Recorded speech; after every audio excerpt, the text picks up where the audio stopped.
ये मेरी समझ में नहीं आता कि ऑपोजिशन चाहता क्या है। आप जब बार बार शिकायत करते हैं, क्या ये बात सही नहीं है कि लोकसभा चुनाव के बाद आप ही लोग गए थे चुनाव आयोग के पास शिकायत करने? महाराष्ट्र चुनाव को अभी तक ये लोग गिनाते रहते हैं कि किस तरीके से वहां पे वोटर लिस्ट के साथ धांधली की गई, ड्यूप्लीकेसी ऑफ द वोट का बार बार ये लोग जिक्र करते हैं।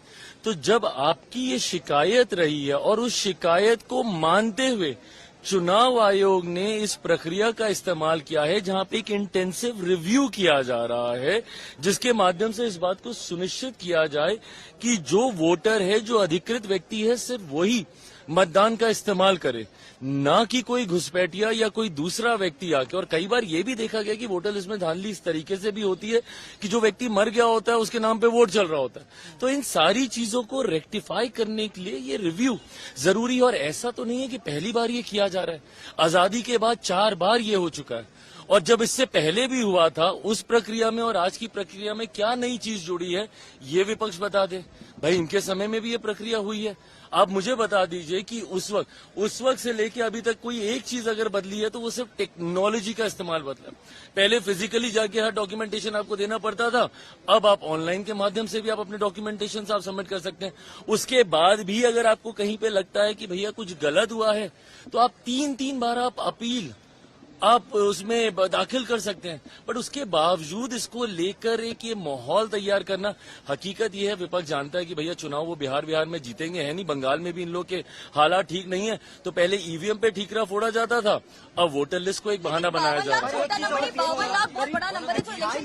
भाई, मुझे अभी नहीं पता कि संख्या क्या है, 52 लाख होगी, उससे कम होगी, उससे ज्यादा होगी। अभी तो ये प्रक्रिया चल रही है ना। अभी सबमिशंस हो गए हैं। मैं तो कहता हूं कि भाई अगर 52 लाख हो, उससे कम हो, उससे ज्यादा हो, हर वो व्यक्ति जो घुसपैठिया है, जो देश का नहीं होकर भी इतने बड़े अधिकार का इस्तेमाल कर रहा है, उसको इस सूची से बाहर होना चाहिए। जो सही व्यक्ति है वो छूटना नहीं चाहिए और जो गलत है वो जुड़ना नहीं चाहिए।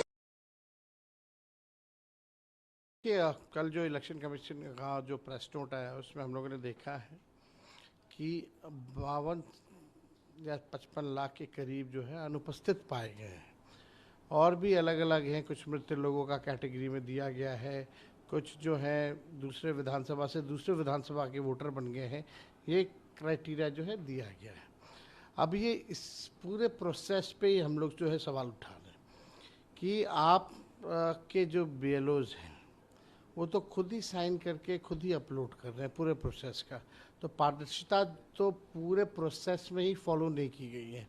ये केवल अचीवमेंट के तौर पे और सुप्रीम कोर्ट में एक आंकड़ा बताने के लिए कि हमने 96%, 98% जो है कर लिया है, ये केवल उसकी औपचारिकता जो है वो पूरी की जा रही है।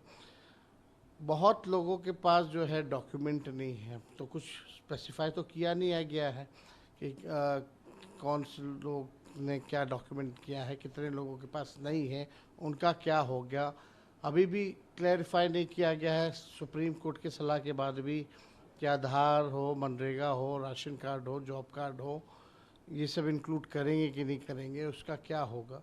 तो बहुत ही असमंजस की स्थिति है, कन्फ्यूजन है, लोगों के मन में डर है कि भाई मेरा वोटर लिस्ट से नाम कट जाएगा तो राशन ख़त्म हो जाएगा, मेरा पेंशन ख़त्म हो जाएगा, जो भी सरकारी स्कीम्स हैं उसका लाभ नहीं ले पाएंगे। तो ये संकट जो है आ रहा है।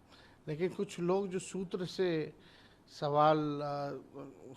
से जो प्लांट न्यूज़ करा रहे थे या सूत्रों की जो खबर थी कि भाई विदेशी आ गए हैं वोटर, तो सुप्रीम कोर्ट में हलफनामा इलेक्शन कमीशन ने दिया है 700 से भी अधिक पन्नों का। उनमें कहीं भी बाहरी फॉरेनर्स, विदेशी मूल के लोगों का कहीं भी जिक्र नहीं है। ना ही कल के प्रेस नोट में अगर कैटेगरी वाइज देखें, मरने का है, शिफ्ट करने का है, बाहर रहने का है, अनुपस्थित होने का है, लेकिन कहीं भी वो नहीं। तो ये पूरी तरीके से अब हमको लगता है कि वोटर्स जो हैं वो सरकार चुनती थी, वोटर्स सरकार चुनती थी, अब सरकार वोटर्स को चुन रही है। यही काम इलेक्शन कमीशन के जरिए ये कराया जा रहा है। दिल्ली से लेकर बिहार विधानसभा